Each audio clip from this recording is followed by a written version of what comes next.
Olá, meninos, tudo bem? A gente vai começar é um assunto muito bom, né? Um assunto bastante interessante de ser estudado. A Revolução Industrial, né? É um assunto bastante rico, muito cheio de detalhes, que a gente pode destacar, né? Então vai pegar mais de uma aula, né? Porque é muita coisa para se explicar, né? E com certeza nessa microaula não tem como explanar tudo aquilo que se deve falar, né? É um assunto que eu fiquei devendo, né, para vocês e eu estou aqui agora colocando ele, né? Então nós temos aqui a Revolução Industrial, avanços técnicos e industrialização, né? Então a partir de 1950, né, vamos ter grandes alterações na, na Europa, né, na vida socioeconômica é, na Europa, né, transformações que vão mudar toda a conjuntura da Europa, mas não vai ficar só na Europa, né? Então, posso dizer que pode o mundo todo, né? Porque aquilo que vai acontecer na Europa vai acabar migrando para outras regiões do mundo, né? Essas transformações influenciaram a vida de milhões de pessoas em todo o planeta, né? Como eu acabei de dizer. Pequenas oficinas de artesãos foram sendo substituídas por fábricas. As ferramentas foram substituídas por máquinas, né? Então, antigamente, o que a gente adquiria hoje, né? Por exemplo, roupas, né? Uma mesa, né? Uma cadeira, esse tipo de produto era tudo obtido através do quê? Do artesão, né? Tipo, se você queria uma mesa, você ia atrás do artesão, né? E ele iria, né? Que era um marceneiro, e ia fazer lá a sua mesa, né? No caso da roupa, você ia atrás do alfaiate, por exemplo. E eles dominavam toda a produção e tinham suas máquinas, né? Suas máquinas, ferramentas, né? Que eles utilizavam para fazer esse trabalho, né? As tradicionais fontes de energia, como a água, vento e força muscular, foram trocadas pelo quê? Pelo carvão e eletricidade, né? Então houve uma substituição, né? O carvão acabou a eletricidade acabou tomando lugar, né? Que antigamente se utilizava o que? O moinho d'água, por exemplo, o vento, né? Por mover o moinho também, né? Ou então a força muscular, tanto do homem ou de animais, né? E essas forças elas foram acabando sendo trocadas, né? Então nós temos aqui a Europa agrária acabou que se tornando o quê? A Europa agrária acabou se tornando o quê? Industrializada, né? Etapas da produção durante a Idade Moderna, né? Então a produção ela foi aos poucos sendo alterada, não foi algo assim rapidamente, né? Brusco, né? Mas acabou sendo alterada, né? Com o decorrer da necessidade, conforme foram se aperfeiçoando as técnicas, né? Elas foram se alterando. Né? Então nós temos aqui a produção do artesanato, né? Como é que era antigamente o artesanato, né? Não havia divisão do trabalho, né? Você tinha uma pessoa que era o artesão ele dominava toda a produção, ele conhecia tudo, né? Se você tinha um marceneiro, ele ia fazer uma mesa, ele conhecia todo o processo de fazer aquela mesa, né? Todo o processo. Então ele tinha um domínio de toda a produção.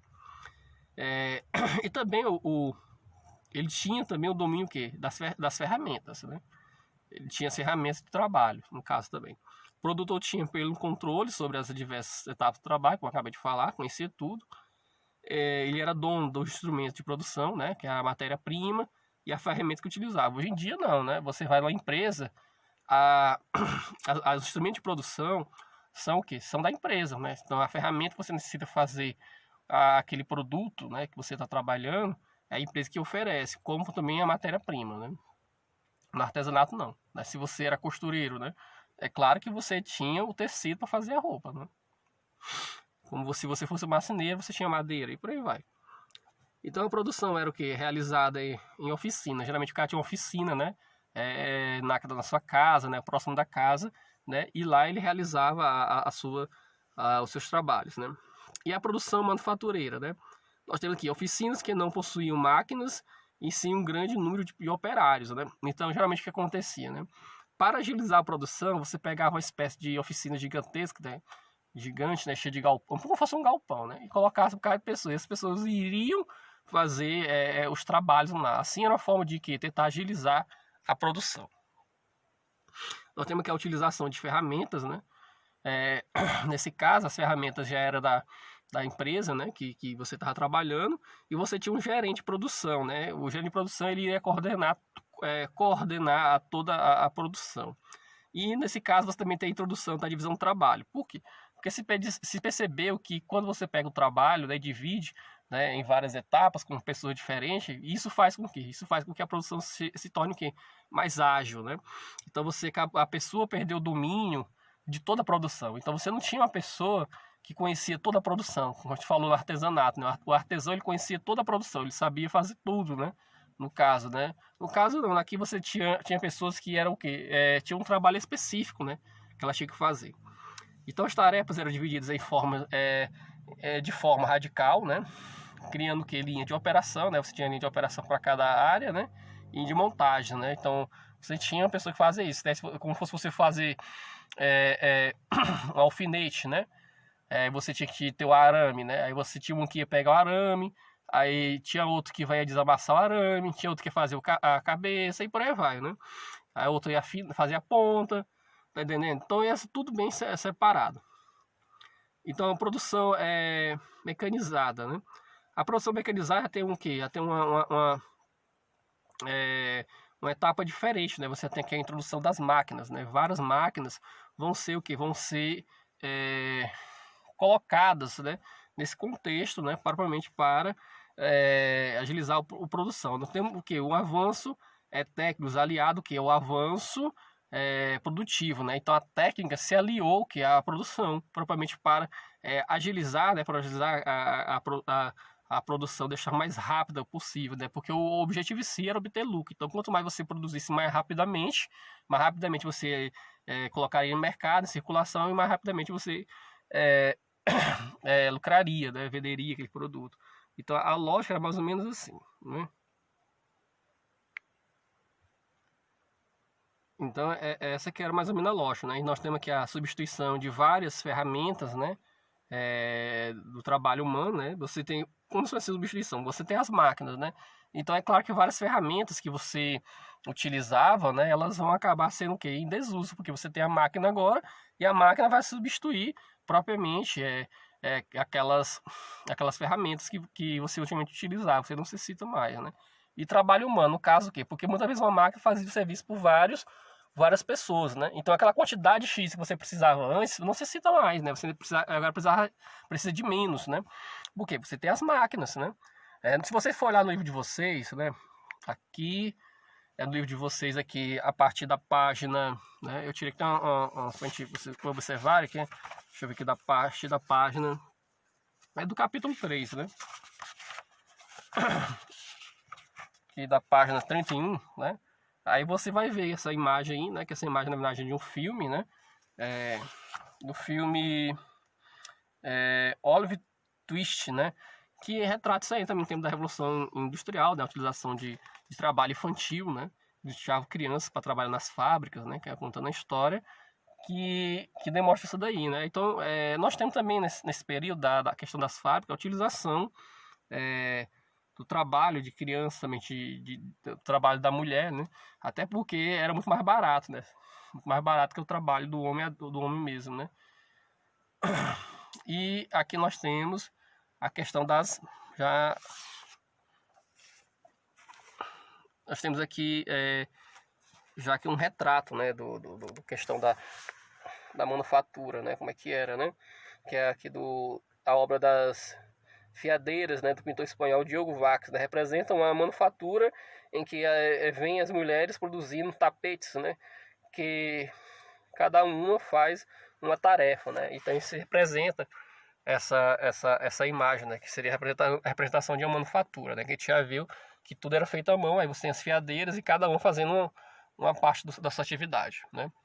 E aqui nós temos a questão das máquinas, né, bem que nas máquinas, né, que a gente destacou, né, que é bem que na página 34, né, essa máquina aí que tem bem embaixo em 1764, né, que é a Jenny, né, ela foi inventada por um carpinteiro, né, então ela assim, era uma roda, né, uma roda de fiar, gente, que ela é bastante interessante, né, que ela funcionava à mão e você poderia ter lá em casa, né?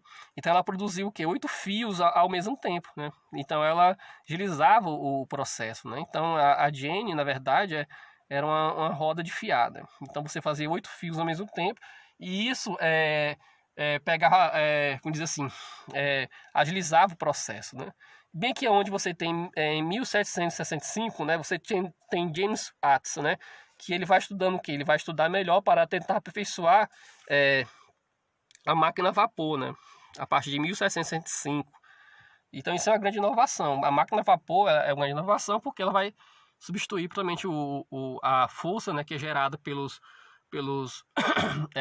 vento, né, pela água, né, porque antigamente se usava isso daí, né, como por exemplo o moinho d'água, né, o moinho a vento, né, ou então a força mesmo, ou humana, ou então animal, né, para puxar o arado, né, para carregar o peso, né. E mais embaixo, né, você tem em 1769, você tem o que? Invenção, você tem aqui outra máquina, né? Que é o Watts Frame, né? Era uma máquina de fiar, só que essa máquina de fiar era muito grande, né? E ela era movida a água, né? Então, geralmente, essa máquina só podia estar em um lugar que tivesse grande espaço, né? Então, geralmente, se atribui a essa máquina o surgimento das primeiras fábricas, né? Porque como ela só poderia estar em um lugar onde tivesse muito espaço, em uma oficina bem grande, né? Então, se atribui geralmente a ela isso daí, né? E do outro lado, né, nós temos aqui em 1785, né, você tem o TA mecânico, né, isso tanto no livro de vocês, eu tinha do livro de vocês, né, que ela tinha o TA mecânico, né, ela iniciou a mecanização, né, de tecelagem, né, ela tecia os fios, né, e bem do lado você tem um barco a vapor, né, para demonstrar. E mais embaixo você tem em 1814, uma locomotiva a vapor, que isso é uma grande inovação. Antigamente se usava cavalos, né, para puxar todo esse peso, né. Então isso tudo são inovações que vão acabar surgindo com as máquinas, né?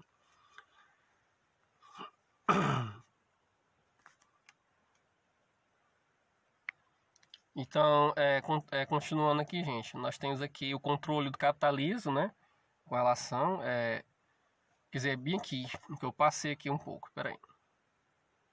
Produção mecanizada, falou aqui. Então, divisão da Revolução Industrial, nós temos aqui a primeira etapa, né? A primeira etapa da Revolução Industrial, né, ficou limitada só à Inglaterra, né? Só ficou localizada na Inglaterra. A Inglaterra é o primeiro país a se industrializar. Destaque para o desenvolvimento da indústria de tecidos, né, de algodão, com TA mecânico, a gente viu lá a imagem, né, tem um livro de vocês. Aperfeiçoamento da máquina a vapor. E aqui nós temos o motivo do pioneirismo em inglês, né? Qual foram os motivos que vão levar a Inglaterra a ser o primeiro país a se industrializar? Nós temos aqui, um dos fatores seria o acúmulo de capital, né? A Inglaterra, ela vai ser o país que mais bem sucedido daquele sistema mercantilismo, né? Vai acumular inúmeros capitais, né? E isso vai facilitar muito, né? Porque para a instalação dessas indústrias necessitava de dinheiro, capital.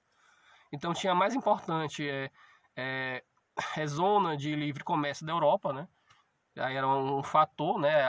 A Inglaterra era uma ilha que ficava próxima das zonas econômicas mais importantes da Europa Ocidental, e isso também facilitou as relações comerciais.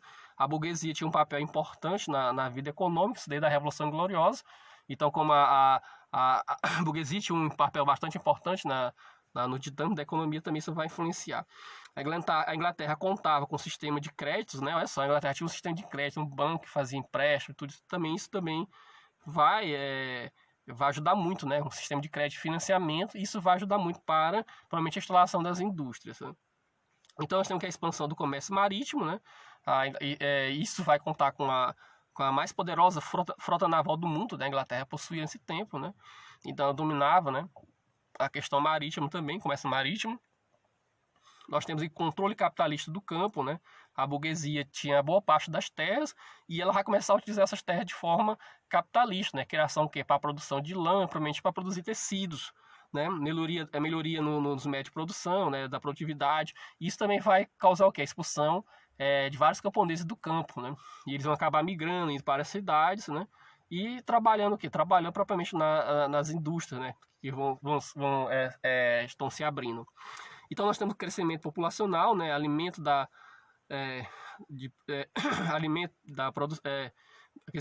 produção de alimentos, aumento da produção de alimentos também vai contribuir para o aumento da população, progresso da medicina no combate a epidemias também, ampliação da oferta de mão de obra, né? Então, se você tinha mais pessoas, né, consequentemente, você tinha o quê? Mais pessoas para trabalhar, né? Então, posição geográfica, eu acabei de falar, né? É o fato de ser uma ilha próxima à Europa Ocidental, né? Favoreceu o comércio marítimo e o acesso a produtos ultramarinos, né? Então, como a Inglaterra ficava próxima, era uma ilha, isso facilitava essas relações comerciais, né? Com os principais zonas, as zonas econômicas importantes da Europa também.